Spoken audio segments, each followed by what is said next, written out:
What are some features and characteristics of a resume that would stick out to you for a retail setting?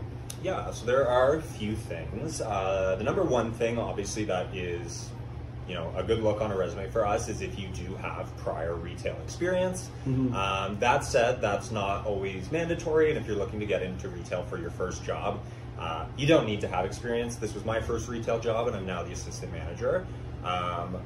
Job experience in general is more important, and especially if you have had a job that's lasted over 3 months, that's going to tell me that you weren't just hired seasonally and you sort of made it past that the probation period, and you're sort of proved yourself as a part of the team. And so when I'm looking at work experience, seeing jobs that have lasted longer than 3 months is a big one. I also like to see if they're involved in any sort of sports or team-oriented activities. This is something that builds character and teamwork outside of work, and more often than not, it's going to carry into your work as well.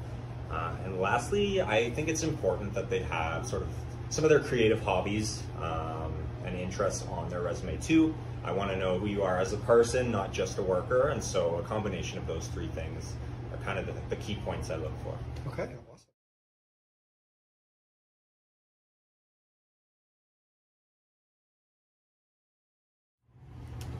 All right. So what kind of questions would you be asking during the interview process? Yeah, so in our interviews, I do a lot of situational questions. For one, I like to ask the candidate to put themselves, back in time, during a time where they worked on a sports team, at school, or at their job, and how they sort of helped make a difficult situation right. I also like to flip that and ask them to put themselves in the shoes of the customer. And ask them what really good customer service or really bad customer service looks like to them. This gets them thinking about sort of their past experiences where they've been shopping, and sort of gets them to think a little differently.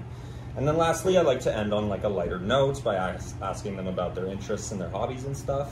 I like to interview candidates as people and not as workers, and so I think hearing what they like to do in their spare time is equally as important as sort of their work ethic as well. That's awesome. Thanks.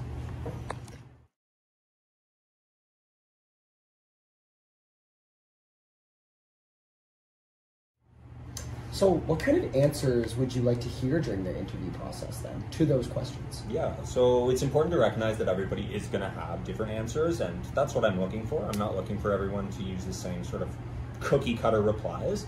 That said, there are some things that I do think are important to consider. I want the candidates to be genuine. I want them, not to sound like they're reading some script that they read. I want the answers to be thought out, but I don't want the candidates to feel like they have to rush. I'd much rather they take a 10-second pause and think about it for a second than blurt out the first thing that comes into their mind. Yeah, of course. I think having a clear and concise voice is important, and if you can show that you're excited about the opportunity, that's going to go a long way as well.